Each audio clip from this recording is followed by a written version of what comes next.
Now we're ready to create our piñata shape before we paper mache. So what I have is an empty cereal box, a pair of scissors, a pencil, and some tape. I'm going to take this box kind of apart by ripping up the bottom here, pulling the tabs up the top, and now I'm really ready to use this box for my creating. The first thing I'm going to want to do is cut along an edge, but I want to keep my box pretty much intact. It doesn't have to be perfect. There we go. Next, I'm going to trim off these edges. I'm going to use those later on. So now that I have these two pieces of cardboard cut out and ready to go, I'm going to draw the shape of what I want my piñata to be.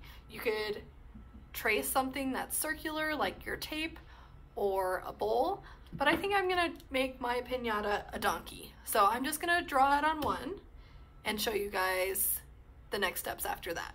To start my donkey, I'm going to start with its ears, and I'm going to just keep it really, really simple. I'm not worried about adding details. To start my donkey, I'm going to start with the ear. I decided to draw with Sharpie just so you can see it a little bit better. I want to keep the donkey shape very, very simple. Then I can draw the shape of the head,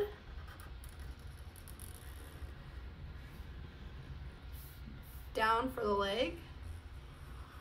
This can go all the way down to the edge of my cardboard. That shape is almost rectangular. Then I'm going to do his back with a straight horizontal line. I'm going to give a little curve on the back here, come back down all the way to the edge. I want to try to keep the size about the same. Come up the same distance, connect it with another line. Great.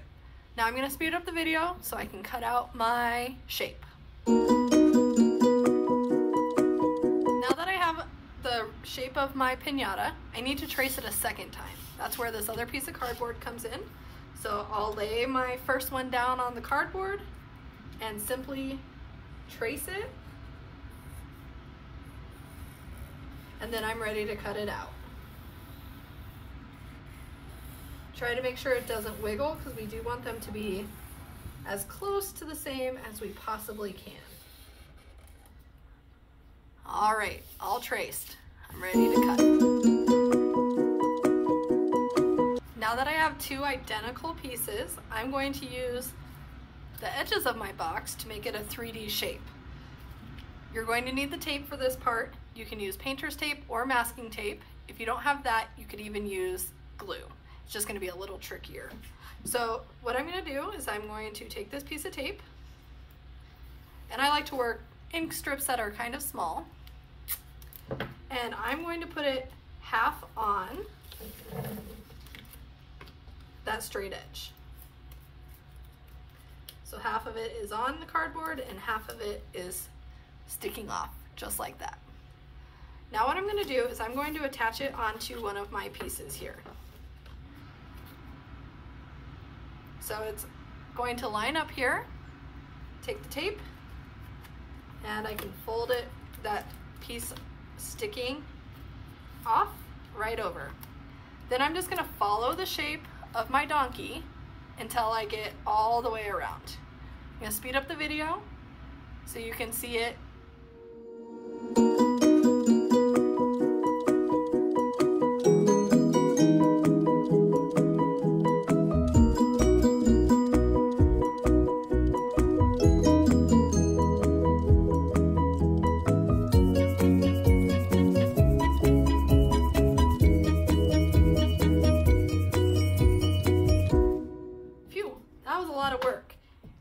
Shape like a circle might be a little easier, but I'm excited to keep going with my donkey.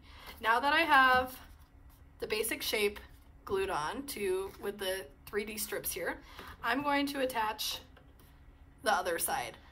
Just the same, I'm going to line it up here, If you have any gaps or holes, that's going to be okay because that's where the paper mache is going to cover those right up. Alright, I'm going to speed up the video to get this attached.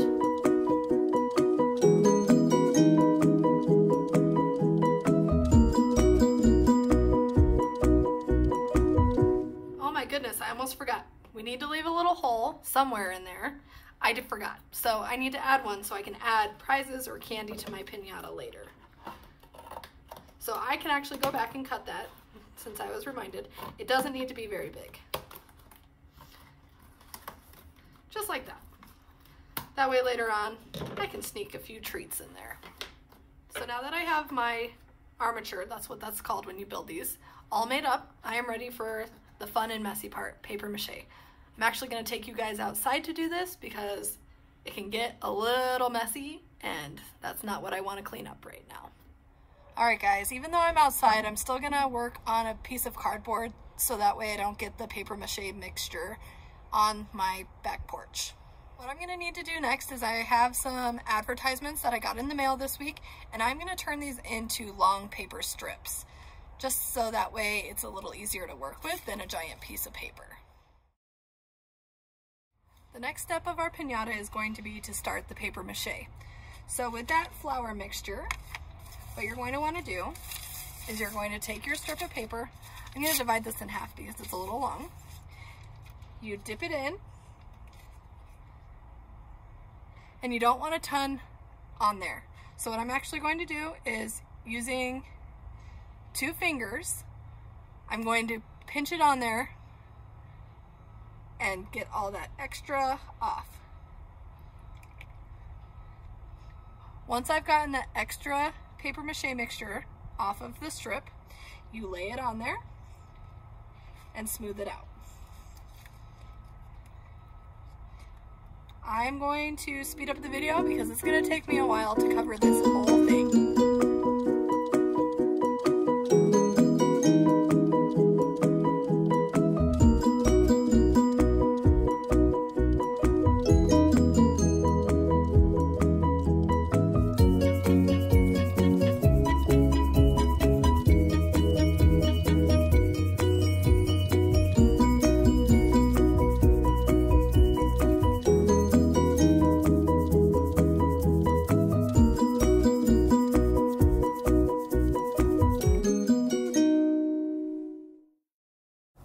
So that step took me about 25 minutes, but now my donkey is all covered in paper mache. What I need to do next is let it dry. Since I'm outside, I'm going to put it in the sunshine and let it dry. I'll know it's dry because it is no longer cold to the touch. While I wait, I'm going to read a book. Dexter's out here too, and he loves the sunshine so much that he usually just rolls right around. Alright, looking all dry. Boys and girls, check out my next video to see how I get my piñata all decorated.